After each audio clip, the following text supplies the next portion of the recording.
Auto promotion দিয়েই শিক্ষার্থীদের পরের শ্রেণীর পড়াশোনা শুরুর আহ্বান প্রধানমন্ত্রীর। ইটনা মিঠামইন অষ্টগ্রামের বিস্ময়খ্যাত অল ওয়েদার সড়ক উদ্বোধন। রাজধানীর গুলশান লেক জুড়ে অবৈধ গ্যাস সংযোগের হাজারো পাইপলাইন বিচ্ছিন্ন করতে এসে তোপের মুখে তিতাস। নারায়ণগঞ্জে মসজিদে আগুনের ঘটনায় শিগগিরই অভিযোগপত্র। ৩ আসামির ৯ ঘণ্টা স্বীকারোক্তি ৩ ঘণ্টায় লিপিবদ্ধ। জবানবন্দিতে হুবহু মিল। অভিযুক্ত বিচারকের ভুল স্বীকার প্রভাব পড়ছে বিচার কাজে, মন্তব্য উচ্চ আদালতে। সময় সংবাদে সঙ্গে আছি ফয়সাল মোর্শেদ। এ বিষয়ে বিস্তারিত জানাতে নোয়াখালী থেকে সরাসরি যুক্ত হচ্ছেন সহকর্মী আতিয়া সজল। যাচ্ছি তার কাছে। সজল, ফয়সাল, এই যে আটক এখন পর্যন্ত আইনশৃঙ্খলা বাহিনীর হাতে এই ঘটনায় 11 জন, তার মধ্যে আপনাকে যদি এজাহার নামী আছে 6 জন, বাকি এখনও 4 জন পলাতক রয়েছে। আর আপনি যদি আজকের কার্যক্রম বলি তাহলে এই মামলায় আজকে দুপুর 2টার কিছুক্ষণ পরে নোয়াখালীর চিফ জুডিশিয়াল ম্যাজিস্ট্রেট আদালতের যে বিচারক রয়েছেন মাশফিকুল হক, তার আদালতে 4 জনকে আনা হয়। এর মধ্যে 2 জন রিমান্ডে ছিল, তাদের 164 যারা যাওয়ার মধ্যে চলছে। এবং অন্য যে 2 আসামি রয়েছে, কালাম, যে দেলোয়ারের বাহিনীর যে সেকেন্ড ইন কমান্ড হিসেবে পরিচিত, সেই কালামকে মামলায় 3টি মামলায় 7 দিন করে রিমান্ড চেয়েছিল আদালত। ধর্ষণ মামলায় 4 দিন এবং পর্নোগ্রাফি মামলায় 3 দিন এবং নারী ও শিশু দমন নির্যাতন দমন আইনের 3 দিন, মোট 10 দিনের রিমান্ড দিয়েছে কালামকে। এবং অপর যে আসামি রয়েছে ইউপি সদস্য সোহাগ, তার পর্নোগ্রাফি মামলায় তার জামিন নামঞ্জুর, মানে তার রিমান্ড যে ইয়াতে রয়েছিল। অন্য যে একজন আসামি শাহেদকে তার পর্নোগ্রাফি মামলায় তার নামঞ্জুর করেছে রিমান্ড, এবং শুধুমাত্র নারী শিশু নির্যাতন আইনে তার 2 দিনের রিমান্ড মঞ্জুর হয়েছে। আপনাকে যদি বলি, এই ন্যাক্কারজনক ঘটনায় ঘটার পর থেকেই কিন্তু বেশ কিছু আসামি এখনও পলাতক রয়েছে, এবং যারা এখনও দেশের বিভিন্ন জায়গায় পলাতক রয়েছে বা নোয়াখালীর বাইরে গিয়ে বিভিন্নভাবে আত্মগোপনে রয়েছে, আইনশৃঙ্খলা বাহিনী তাদেরকে বিভিন্ন জায়গা থেকে খুঁজে খুঁজে বের করছে। আজকেও আপনি জানেন যে পিবিআর হাতে হবিগঞ্জের যে চুনারিঘাট থেকে একজনকে আটক করেছে। এখন এ পর্যন্ত আমাদেরকে যে পুলিশ সুপার জানিয়েছেন, এই ঘটনায় যারা জড়িত বা অভিযোগে বা এখন পর্যন্ত জিজ্ঞাসাবাদে যাদের নাম আসছে, তারা জানিয়েছেন যে কাউকে ছাড় দেওয়া হবে না, এবং নির্যাতিত পরিবারকে সর্বোচ্চ আইন যে নিরাপত্তার বিষয়টি তারা জেলা পুলিশের পক্ষ থেকে সেটি বিবেচনা করা হচ্ছে, এবং সেই নিরাপত্তার বিষয়টা তারা দেখছেন। আর আপনাকে যদি বলি যে এই ঘটনায় এখন পর্যন্ত যারাই আটক হয়েছে, এবং জেলা পুলিশের যে পুলিশ সুপার রয়েছেন তিনি আমাদেরকে জানিয়েছেন, আলমগীর হোসেন, যে জিজ্ঞাসাবাদে অনেক চাঞ্চল্যকর তথ্য উঠে আসছে, এবং এই তথ্যের ভিত্তিতে যারা এজাহারের নাম নেই এখন পর্যন্ত অথচ সংশ্লিষ্টতারা রয়েছে, এরকম অনেকেই হয়তো আসছে যাদেরকে পর্যায়ক্রমে আইনের আওতায় আনা হবে। এবং উনি আরও একটি কথা বলেছেন যে এই ঘটনার সাথে যারাই জড়িত থাকুক এবং যে যত ক্ষমতা সম্পন্ন হোক না কেন, কাউকে কোনো ছাড় দেওয়া হবে না। এসব ক্ষেত্রে কোনো রাজনৈতিক বিবেচনা গৃহীত দেখা হবে না বলে তিনি জানিয়েছেন। এবং আজকে আপনাকে যদি বলে থাকি যে এই আদালতের যে পাবলিক প্রসিকিউটর রয়েছেন তিনি জানিয়েছেন যে আইনি সহায়তা যতটুকু দেওয়া দরকার এবং দিবেন। আজকেও কিন্তু আসামির পক্ষে কোনো আইনজীবী করে দাঁড়ায়নি, এবং আইনজীবীদের পক্ষ থেকে বলা হয়েছে, আইনজীবী সমিতির পক্ষ থেকে তারা আইনি কোনো সহায়তা নিয়ে আসামিদের পক্ষে থাকবেন না। এই ছিল এখানকার সবশেষ অবস্থা। ফয়সাল। সহকর্মী আতিয়ার সজল সরাসরি যুক্ত হয়ে জানাচ্ছিলেন নোয়াখালীর চিফ জুডিশিয়াল ম্যাজিস্ট্রেট আদালত প্রাঙ্গণ থেকে।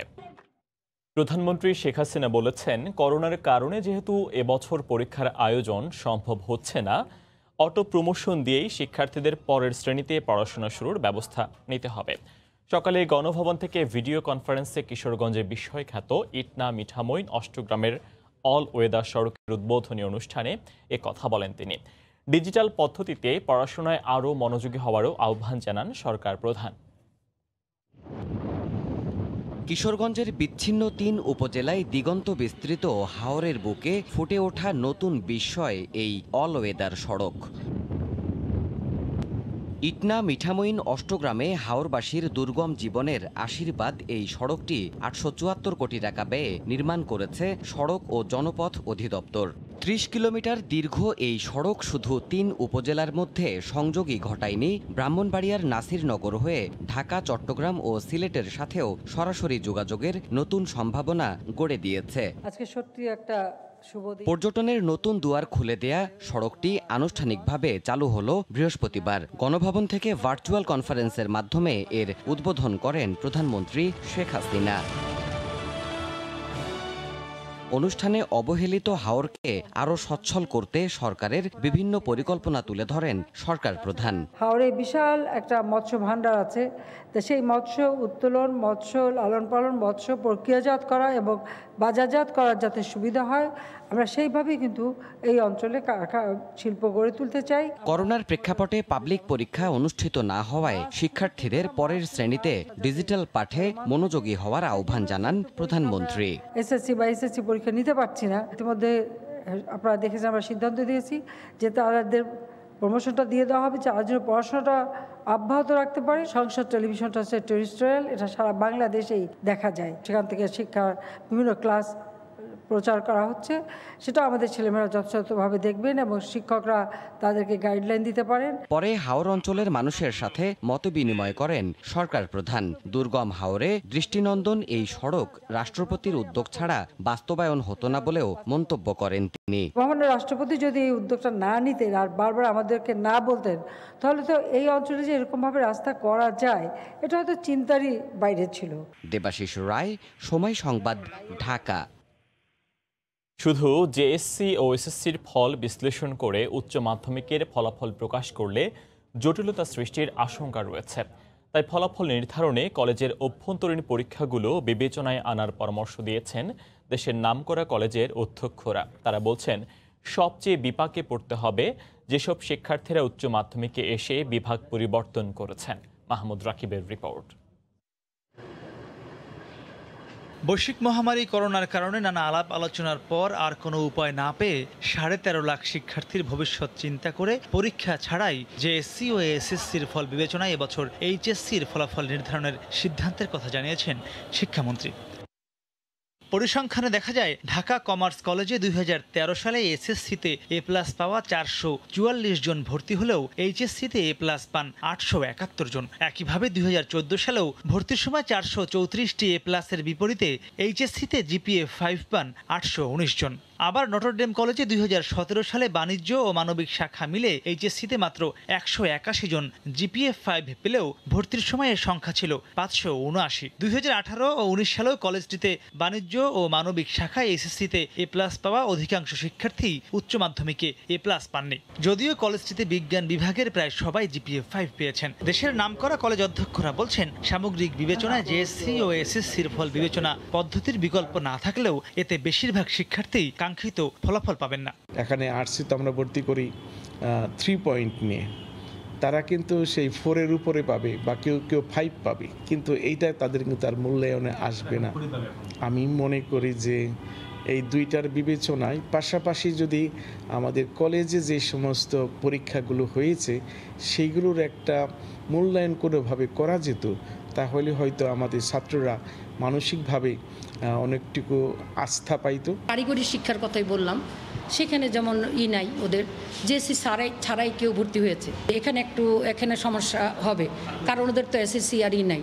এছাড়া যারা এসএসসি পাশ করে এইচএসসিতে বিভাগ পরিবর্তন করে বাণিজ্য ও মানবিক শাখায় পড়েছে, তাদের মার্কশিট তৈরি করা নিয়েও জটিলতা সৃষ্টি হয় বলে মনে করেন তারা। একটা বড় সংখ্যায় এখন সায়েন্স থেকে আর্টসে আসে, কমার্সে আসে, যখন তাদের ট্রান্সক্রিপ্ট তৈরি করবে তখন একটা জটিলতার সৃষ্টি হবে, কারণ তারা তো মেট্রিকে সায়েন্স পড়েছে। সাবজেক্ট ভিত্তিক যদি আমি মার্কশিট দিতে যাই, সেখানে তো আমি পারবো না, যারা নাকি সায়েন্স থেকে কমার্সে গিয়েছে বা মানবিকে গিয়েছে।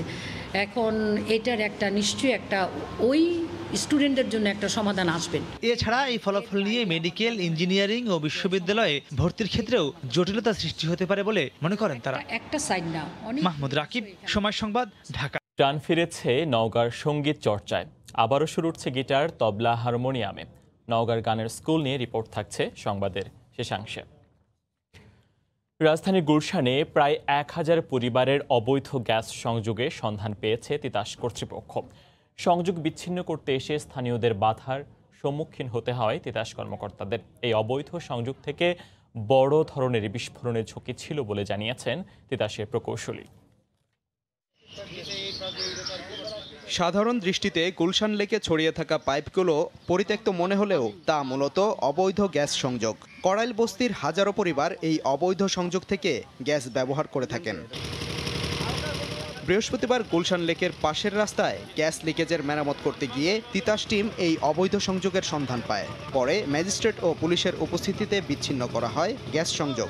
লিক সারানোর জন্য যখন আসছে তাদের ভাষ্যমতে ওদিক থেকে ওই নৌকা দিয়ে সন্ত্রাসীরা আসছিল।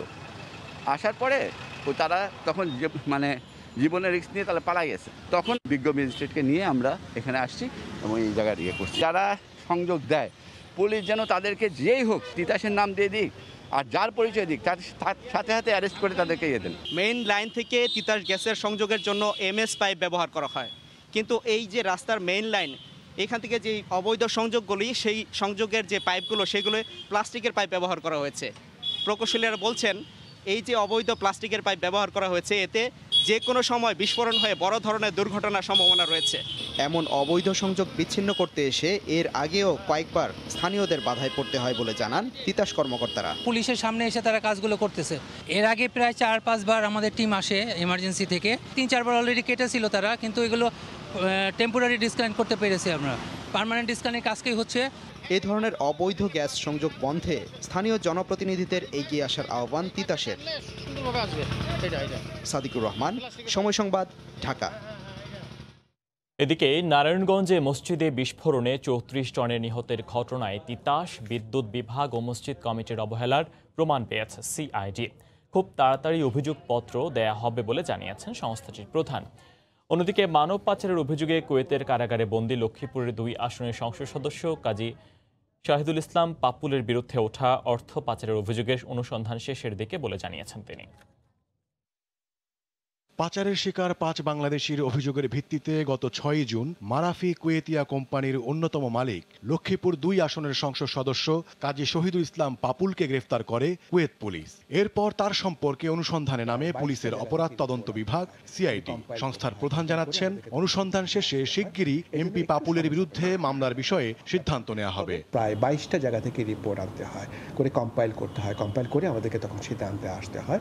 এই জন্য একটু সময় সাপেক্ষ ব্যাপার। পাপুল সাহেবের বিরুদ্ধে যে ইনকোয়ারিটা একদম শেষ পর্যায়ে, আমরা আশা করছি যে কয়েক সপ্তাহের মধ্যেই হয়তো আমরা শেষ করতে পারবো। এদিকে নারায়ণগঞ্জের তল্লায় বাইতুস সালাত মসজিদে বিস্ফোরণে 34 জনের মৃত্যুর ঘটনায় মসজিদ কমিটি, তিতাস গ্যাস কর্তৃপক্ষ ও বিদ্যুৎ সরবরাহকারী সংস্থার অবহেলার প্রমাণ পেয়েছে সিআইডি। মামলার তদন্তের দায়িত্ব পাওয়ার পর 4 প্রকৌশলী সহ ফতুল্লার তিতাস কর্তৃপক্ষের 8 জনকে গ্রেপ্তার করে তারা। তবে শিগগিরই যে অভিযোগপত্র দেয়া হচ্ছে তাতে আসামির সংখ্যা 20 জন ছাড়িয়ে যাবে বলে জানান সিআইডি প্রধান। অনেকের দায়িত্ব ছিল, কারো গ্যাস দেওয়ার জন্য ছিল, কারো ইলেকট্রিক লাইন দেওয়ার জন্য ছিল, কারো মিটার দেখার দায়িত্ব ছিল, কারো আবার ম্যানেজমেন্টের দায়িত্ব ছিল। ইনভেস্টিগেশন আমরা প্রায় শেষ পর্যায়ে নিয়ে এসেছি। রিভিউ করতে গিয়ে আমরা দেখলাম যে আমরা যা ভাবছিলাম তার চেয়ে আরও অনেক বেশি লোকের দায়িত্ব আসবে। 164ও করেছে আমাদের যে আসামি অ্যারেস্ট হয়েছিল সে, এবং সেখানে সে কয়েকজনের নাম বলেছে। তবে বিস্ফোরণে মসজিদ কমিটির সাধারণ সম্পাদক নিহত হওয়ায় তিতাসের বিরুদ্ধে ঘুষ দাবির যে অভিযোগ উঠেছিল তা অমীমাংসিতই থেকে যাচ্ছে বলে জানায় সিআইডি। ওমর ফারুক, সময় সংবাদ, ঢাকা।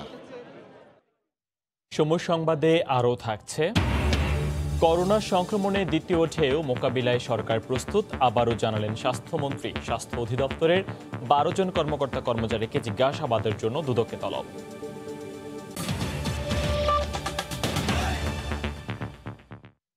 কক্সবাজারের উখিয়ার কুতুপালং ক্যাম্পে এখনও থমথমে অবস্থা বিরাজ করছে। আইনশৃঙ্খলা রক্ষা বাহিনীর কঠোর অবস্থান থাকলেও অনেক রোহিঙ্গা ভয়ে ক্যাম্পের ঘর ছেড়ে ক্যাম্প ইনচার্জের কার্যালয়ে আশ্রয় নিয়েছেন। নিরীহ রোহিঙ্গারা বলছেন নিরাপত্তাহীনতার কারণে তারা ঘর ছাড়তে বাধ্য হয়েছেন। আর ক্যাম্পের পরিস্থিতি শান্ত করতে সব ধরনের ব্যবস্থা নেওয়া হচ্ছে বলে জানিয়েছে চট্টগ্রাম রেঞ্জের ডিআইজি। আরও জানাচ্ছেন সুজাউদ্দিন রুবেল। কক্সবাজারের উখিয়ার কুতুপালং ক্যাম্প প্রবেশদ্বারেই ব্যাপক আইনশৃঙ্খলা বাহিনীর অবস্থান। আর এই অবস্থানের মাঝে রোহিঙ্গারা ঘর ছেড়ে কাপড় চোপড়, বস্তা, আসবাবপত্র ও আহতদের নিয়ে ছুটছেন ক্যাম্প ইনচার্জের কার্যালয়ে। অনেকের ক্যাম্প ইনচার্জের কার্যালয়ে আশ্রয় হলেও অনেকেই আশ্রয় না পেয়ে অবস্থান করছেন কার্যালয়ের সামনে। নিরাপত্তাহীনতায় ঘর ছাড়তে বাধ্য হয়েছেন বলে জানান তারা। বাচ্চা দোকানে গেছিল নাস্তা নেওয়ার জন্য, ওরা আমাদেরকে হামলা করছিল। কাঁচা সামানে না রাখে বেগিন হাড়ি বেলায় আর ছোট ফুয়াইলে ওরা তাকিম হড়ে যাইম হড়ে আর নিরাপত্তা চাই আর যে 30 বছর যে রিফিউজি আর 30 বছর যে রিফিউজি মাদে রেজিস্টার রিফিউজি মাদে কোনো গুন্ডুগুল নাই। এদিকে সার্বিক পরিস্থিতি জানতে বুধবার বিকেলে সরজমিনে পরিদর্শন করেন চট্টগ্রাম রেঞ্জের ডিআইজি। পরিদর্শন শেষে জানান ক্যাম্পের পরিস্থিতি নিয়ন্ত্রণে আনতে সব ধরনের ব্যবস্থা নেওয়া হচ্ছে। এখন যে অবস্থা আছে আমরা বলবো যে মোটামুটি শান্তি শৃঙ্খলাপূর্ণ অবস্থায় আছে, তবে আমরা আরও কাজ করব সেই লক্ষ্য আমরা নির্ধারণ করেছি, সবার সঙ্গে আলোচনা করছি। আর জেলা প্রশাসক জানালেন রোহিঙ্গা ক্যাম্পে সাম্প্রতিক সময়ের ঘটনা কঠোর হস্তে দমনে কাজ শুরু হয়েছে। সাম্প্রতিক সময়ে যে ধরনের ঘটনাগুলো আমরা দেখতে পাচ্ছি এটা কঠোর হস্তেই দমন করার সময় এসছে, আমরা সেই লক্ষ্যেই কাজ করছি। আধিপত্য বিস্তারকে কেন্দ্র করে রোহিঙ্গাদের দু গ্রুপের সংঘর্ষে মারা যায় 7 জন। এই ঘটনায় 4টি মামলা সহ 12 জনকে আটক করেছে আইনশৃঙ্খলা বাহিনী। সুজাউদ্দিন রুবেল, সময় সংবাদ, কক্সবাজার। দেশজুড়ে নারী নির্যাতনের দায় সরকার এড়াতে পারে না বলে মন্তব্য করেছেন বিএনপির মহাসচিব মির্জা ফখরুল ইসলাম আলমগীর। প্রেস ক্লাবের সামনে অবস্থান কর্মসূচিতে তিনি একথা বলেন। বাংলাদেশে যে ধর্ষণের সংখ্যা বেড়ে গেছে, যে জাতিসংঘের মহাসচিব সে বিষয়ে তিনি অত্যন্ত উদ্বিগ্ন হয়ে তিনি একটা স্টেটমেন্ট দিয়েছেন। এটা একটা বিরল ঘটনা। এই স্টেটমেন্টে বাংলাদেশের মানুষের সম্মান মাটির সঙ্গে মিশে গেছে। অবিলম্বে পদত্যাগ করুন, আপনারা ব্যর্থ হয়েছেন।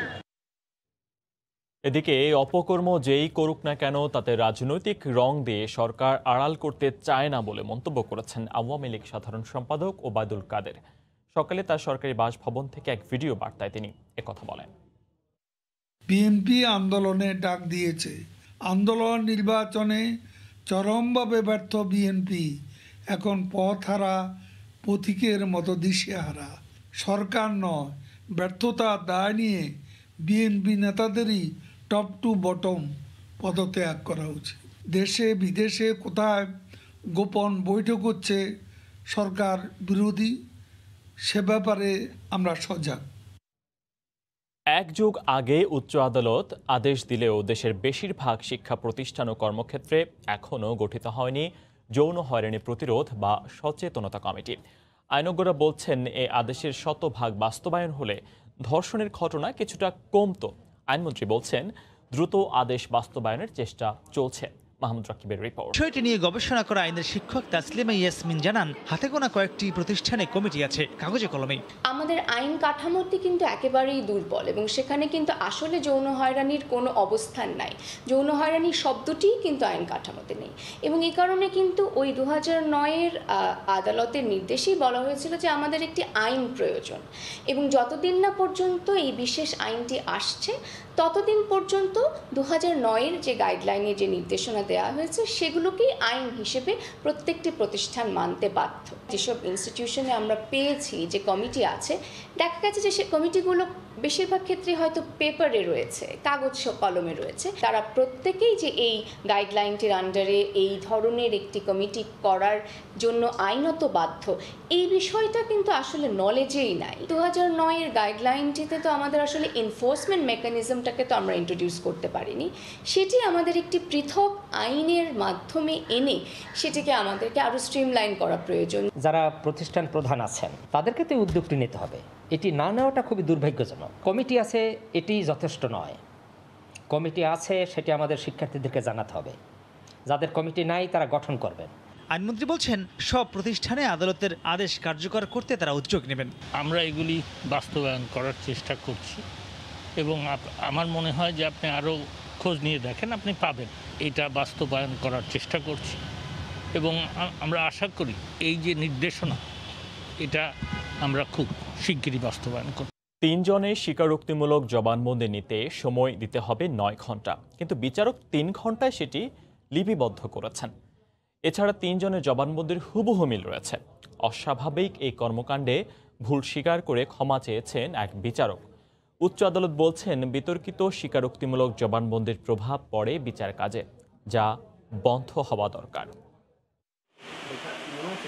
ধর্ষণ ও হত্যার দায় স্বীকার করে আসামির স্বীকারোক্তি দেওয়ার পর সম্প্রতি কথিত মৃত ব্যক্তির ফিরে আসার ঘটনা ঘটে নারায়ণগঞ্জে। চট্টগ্রাম আদালতেও ঘটেছে একই ধরনের ঘটনা। দুটি ক্ষেত্রেই তদন্ত কর্মকর্তার গাফিলতির পাশাপাশি বিচারকের ভূমিকা নিয়েও প্রশ্ন ওঠে। এবার ফরিদপুরের এক বিচারকের বিরুদ্ধে অস্বাভাবিক স্বীকারোক্তিমূলক জবানবন্দি নেওয়ার অভিযোগ ওঠে। 3 ঘন্টায় 3 আসামির জবানবন্দি রেকর্ড করেন বিচারক। এছাড়া 3 জনের জবানবন্দি হুবহু মিলে যায়। বৃহস্পতিবার উচ্চ আদালতে হাজির হয়ে ভুলের জন্য ক্ষমা চান তিনি। উচ্চ আদালত বলেন, বিতর্কিত 164 ধারার জবানবন্দির কারণে বিচার কাজ প্রশ্নবিদ্ধ হচ্ছে। এক্ষেত্রে বিচারকদের আরও সচেতন হতে বললেন আদালত। কখনো কোনো ব্যক্তিকে তার নিজের বিরুদ্ধে সাক্ষ্য দিতে বাধ্য করা যাবে না। ইদানিং আমরা লক্ষ্য করছি 164-এর ভিত্তি করে কোনো ব্যক্তিকে খুনের দায় স্বীকার করেছে, তার গুম করার দায় স্বীকার করেছে, কিছুদিন পরে দেখা গেল যাকে গুম করেছে তিনি হাজির হয়েছে। যে সমস্ত ম্যাজিস্ট্রেট যারা বিভিন্নভাবে এইগুলো রেকর্ড করবেন তাদেরকে আইনের পুরো বিষয়টা দেওয়ার জন্য এবং আইনের ব্যাপারটা কি এবং আইনের বিষয়বস্তুটা কি সেটা নির্ধারণ করার জন্য, শুনানি করার জন্য আইন মেনে জবানবন্দি নেওয়া হলে এ নিয়ে আর বিতর্ক থাকবে না বলে মনে করেন আইনজীবীরা। একটা মেকানিক্যাল প্র্যাকটিসের মধ্যে চলে এসছে যে কোনো অ্যাকিউজকে যদি পুলিশ ধরে নিয়ে আসে তাহলে সোজাসুজি তার স্বীকারোক্তিমূলক জবানবন্দি রেকর্ড করে ফেলা। এইটার থেকে কীভাবে বের হয়ে আসা যায়, এখানে একটু ডিসকমফোর্ট এবং ডিসকন্টেন্ট প্রকাশ করেছেন হচ্ছে মহামান্য আদালত। 164 ধারায় স্বীকারোক্তির অপব্যবহার নিয়ে উচ্চ আদালত কঠোর নির্দেশনা দিবেন বলে মনে করেন আইনজীবীরা। আফজাল হোসেন, সময় সংবাদ, ঢাকা। সময় সংবাদে আরও থাকছে, এবছর সাহিত্যে নোবেল পেলেন মার্কিন নারী কবি লুইস গ্লুক। মানুষের চিরায়ত মাহাত্ম্যকে কাব্যিক শৈলীর মাধ্যমে ফুটিয়ে তোলায় এই স্বীকৃতি।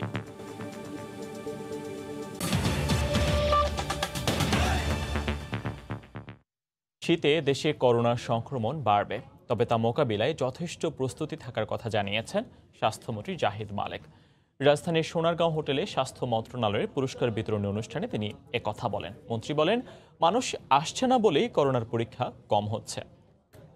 অল্প সময়ের মধ্যে এই দেশে এই ল্যাবগুলো স্থাপন করা হয়েছে, কিন্তু আফসোসের বিষয় একটু যে পরীক্ষার সংখ্যা সেইভাবে বাড়ে নাই, কারণ লোক পরীক্ষা করতে আসে না। সেকেন্ড ওয়েভের কথা বলা হয়, সেই জন্য আমরা প্রস্তুত আছি। আমাদের হাসপাতালগুলো প্রস্তুত আছে, যন্ত্রপাতি আছে, আমাদের ডাক্তার নার্সরা ট্রেন্ড আছে।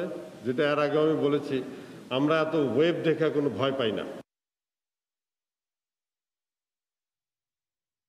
অবৈধ সম্পদ অর্জনের অভিযোগে স্বাস্থ্য অধিদপ্তরের 12 জন কর্মকর্তা ও কর্মচারীকে আগামী 13 থেকে 15 অক্টোবর জিজ্ঞাসাবাদের জন্য তলব করেছে দুদক। দুর্নীতির মাধ্যমে অর্থ আত্মসাৎ ও বিদেশে পাচারের অভিযোগ রয়েছে তাদের বিরুদ্ধে।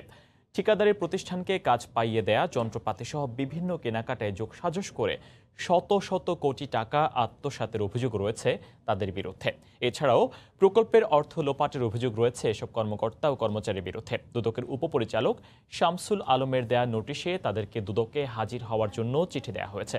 তাদেরকে নিজের ও তাদের স্ত্রীদের আয়কর রিটার্ন দেওয়ার কপি ও পাসপোর্ট নিয়ে আসতে বলা হয়েছে। এদিকে মাস্ক কেলেঙ্কারির মামলায় 5 দিনের রিমান্ড শেষে জেএমআই গ্রুপের চেয়ারম্যান আব্দুর রাজ্জাককে কারাগারে পাঠানো হয়েছে।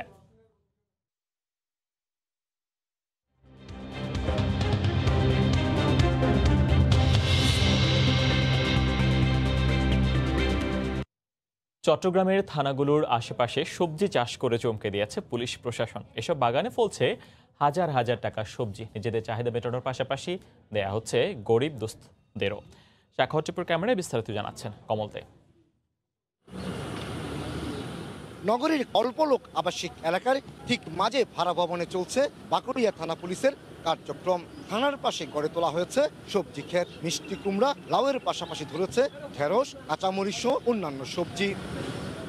মূলত করোনাকালীন সময়ে শুরু হয় পতিত জমিতে বাঁকুড়িয়া থানা পুলিশের এই সবজি চাষ চলছে এখনো।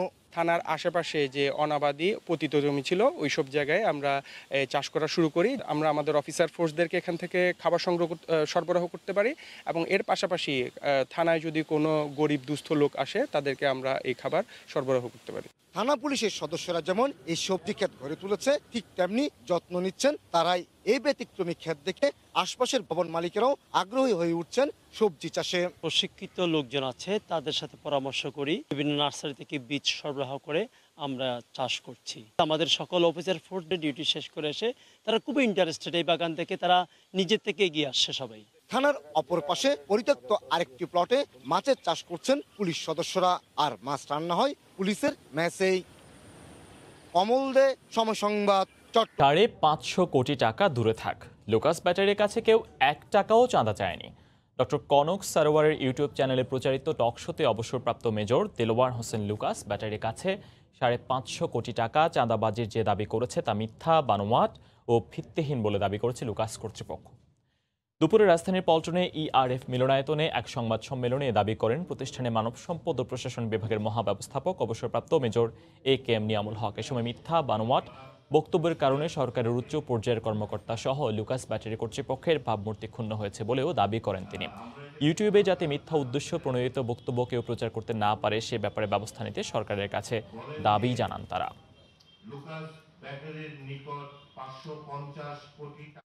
এরূপ মিথ্যা, বানোয়াট, ভিত্তিহীন ও উদ্দেশ্য প্রণোদিত অনলাইন সংবাদ ও ইউটিউবে প্রচারিত বক্তব্য বন্ধের পাশাপাশি ভবিষ্যতে এ ধরনের অপপ্রচার রোধ করার জন্য প্রচারকারীদের বিরুদ্ধে আইনগত ব্যবস্থা নেয়ার জন্যও সরকারের সংশ্লিষ্ট দপ্তরের নিকট বিনীত অনুরোধ করছি। ভোর হলেই তার অপেক্ষায় শালিকের ঝাঁক। করোনায় কমে গেছে আয়, তারপরও প্রতিদিন ক্ষুধার্ত পাখিদের খাবার দেন তিনি। ঝিনাইদহের শৈলকুপা উপজেলার গাড়াগঞ্জ এলাকার ভ্যান চালক রিপন হোসেনের অনন্য মানবিকতার গল্প নিয়ে ঝিনাইদহ প্রতিনিধি লুটাস রহমান সোহাগের পাঠানো তথ্য ছবি নিয়ে রিপোর্ট।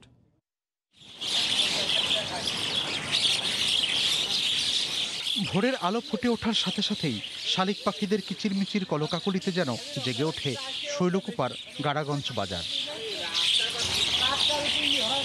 সকালে বাড়ি থেকে ভ্যান চালিয়ে জীবিকার উদ্দেশ্যে আসা রিপন হোসেন শুরু করেন পাখিদের খাবার দেয়া। সামর্থ্য না থাকায় বেশি পরিমাণে দিতে পারেন না বলে জানান ভ্যান চালক রিপন। ভ্যানের পাড়া এসে ধরেন চারদিক থেকে ঘিরে ধরে, আমরা তো খাই, ওদের তো খাবার লাগে। হাতি না দিলে খুব আন্দোলন করে, ওরা বেজর করে এই আমোদ টামদ করা হয়। দেশের যে বন্যা পরিস্থিতি তার কারণে পাখির খাওয়ার সংকট। পরিবেশের ভারসাম্য রক্ষায় পাখির সংরক্ষণ ও তাদের খাবারের ব্যবস্থা শুধু ব্যক্তিগতভাবে নয়, সরকারিভাবেও করা দরকার বলে মনে করেন পরিবেশবিদ ও সংশ্লিষ্টরা। এটা একটা পরিকল্পিতভাবে যদি করা হয়, ঝিনাইদহ জেলা হবে পাখির অভয় আশ্রমের একটি জেলা। পরিবেশের ভারসাম্য বিঘ্নিত হলে মানব জাতিও হুমকির সম্মুখীন হয়। পাখিদের সংরক্ষণে যারা কাজ করছেন তাদের সহযোগিতার আশ্বাস দেন জেলা প্রশাসক। আমাদেরও নজর রয়েছে, যেখানে যেখানে এ ধরনের সমস্যাগুলি হচ্ছে আমরা সেখানে পদক্ষেপ নেব। স্থানীয়রা জানান প্রতিদিন গাড়াগঞ্জ এলাকায় 500 থেকে 700 শালিক পাখি খাবারের সন্ধানে আসে। খাবার শেষে পাখিদের জলকেলির দৃশ্য মুগ্ধ করে সবাইকে। সময় সংবাদ, ঝিনাইদহ। দেখছেন সময়। জানাবো দেশের বাইরের খবর। এবছর সাহিত্যে নোবেল পেয়েছেন মার্কিন কবি লুইস গ্লুক। বৃহস্পতিবার মার্কিন এ নারীর নাম ঘোষণা করে রয়্যাল সুইডিশ একাডেমি। মানুষের চিরায়ত মাহাত্ম্যকে কাব্যিক শৈলীর মাধ্যমে ফুটিয়ে তোলার জন্য তাকে সাহিত্যে নোবেল পুরস্কারে ভূষিত করা হয়। এর আগে যৌন কেলেঙ্কারির অভিযোগ ওঠায় 2018 সালে সাহিত্যে নোবেল দেওয়া হয়নি। পরে গত বছর 2018 ও 2019-এর বিজয়ীদের নাম একসঙ্গে ঘোষণা করা হয়। শুক্রবার শান্তিতে নোবেল পুরস্কার বিজয়ী নাম ঘোষণা করা হবে। Av det självbiografiska stoffet är hon inte någon bekännande lyriker. জানাবো মার্কিন নির্বাচনের খবর। মার্কিন ভাইস প্রেসিডেন্সিয়াল বিতর্ক জুড়ে করোনা ভাইরাস ইস্যুতে রিপাবলিকান প্রার্থী মাইক পেন্সকে ঘায়েল করলেন ডেমোক্র্যাট হ্যারিস। পেন্স নানানভাবে ট্রাম্পকে বাঁচানোর চেষ্টা করলেও করোনা নিয়ন্ত্রণে ট্রাম্প প্রশাসনের ঐতিহাসিক ব্যর্থতা তুলে ধরতে সরব ছিলেন হ্যারিস। এছাড়াও আলোচনায় ছিল ট্রাম্পের ট্যাক্স ইস্যু, জলবায়ু পরিবর্তন এবং কৃষ্ণাঙ্গ হত্যা। এদিকে সিএনএনের জরিপে ট্রাম্পের পথ ধরে পেন্সও হারলেন হ্যারিসের কাছে। প্রেসিডেন্ট বিতর্কের ঠিক বিপরীত চিত্র ছিল ভাইস প্রেসিডেন্ট বিতর্কে। প্রেসিডেন্ট বিতর্ক যতটাই বিশৃঙ্খল ছিল, ততটাই শান্ত ও সুশৃঙ্খল ছিল ভাইস প্রেসিডেন্ট বিতর্ক। বিতর্কের শুরুটাই হয় করোনা ভাইরাস নিয়ে। মহামারী ঠেকাতে সরাসরি ট্রাম্প প্রশাসনের ঐতিহাসিক ব্যর্থতার অভিযোগ তোলেন কমলা। আর করোনা টাস্ক ফোর্সের প্রধান ভাইস প্রেসিডেন্ট মাইক পেন্স বলেন, তারা যথাযথ ব্যবস্থা নেয়ায় আরও প্রাণহানি ঠেকানো গেছে। Failure of any presidential administration in the history of our country. All people who had returned from China, President Donald Trump did what no other American president had ever done. And that was he suspended all travel from China. চলমান বর্ণবিরোধী আন্দোলন নিয়েও হয় তর্ক। কৃষ্ণাঙ্গদের উপর পুলিশি নির্যাতন নিয়ে Trump প্রশাসনের তীব্র সমালোচনা করে কমলা হ্যারিস বলেন, ট্রাম্প শ্বেতাঙ্গ শ্রেষ্ঠত্ববাদীদের সমর্থন করেন। চীনের সঙ্গে বাণিজ্য যুদ্ধ নিয়েও ছিল পাল্টাপাল্টি অভিযোগ। Trump administration's perspective and approach to China has resulted in the loss of American lives, American jobs. President Trump, in dealing with China from the outset of this administration, standing up to China that had been taking advantage of America for decades. বিতর্কে আরও ঠাঁই পায় স্বাস্থ্য ব্যবস্থা, জলবায়ু, supreme কোর্টে বিচারপতি নিয়োগ, গর্ভপাত সহ নানা বিষয়। অনুষ্ঠানের সঞ্চালক ছিলেন ইউএসএ টুডের সাংবাদিক সুজান পেইজ। অনুষ্ঠান শেষে মাইক পেন্সের স্ত্রী সেকেন্ড লেডি ক্যারেন ব্যাটেন ও কমলা হ্যারিসের স্বামী ডগলাস এমহফ মঞ্চে এসে তাদের জীবনসঙ্গীদের অভিনন্দন জানান। আগামী 15ই অক্টোবর রয়েছে দ্বিতীয় প্রেসিডেন্সিয়াল ডিবেট, যেখানে অংশগ্রহণ করার কথা রয়েছে প্রেসিডেন্ট ডোনাল্ড ট্রাম্প এবং ডেমোক্রেটিক প্রার্থী জো বাইডেনের। যদিও ট্রাম্পের অসুস্থতার কারণে সেই বিতর্ক নিয়ে দেখা দিয়েছে অনিশ্চয়তা। Hasanuzzaman Saki, Somoy Sangbad, University of Utah, Salt Lake City, Utah. এ পর্যায়ে শীর্ষ সংবাদ জানিয়ে দিচ্ছি আরেকবার। অটো প্রমোশন দিয়েই শিক্ষার্থীদের পরের শ্রেণীর পড়াশোনা শুরুর আহ্বান প্রধানমন্ত্রীর। ইটনা মিঠামইন অষ্টগ্রামের বিস্ময়খ্যাত অল ওয়েদার সড়ক উদ্বোধন। এবং রাজধানীর গুলশান লেক জুড়ে অবৈধ গ্যাস সংযোগের হাজারো পাইপলাইন বিচ্ছিন্ন করতে এসে তোপের মুখে তিতাস। নারায়ণগঞ্জে মসজিদে আগুনের ঘটনায় শিগগিরই অভিযোগপত্র। এই ছিল এখনকার মতো, সঙ্গে থাকুন সময়।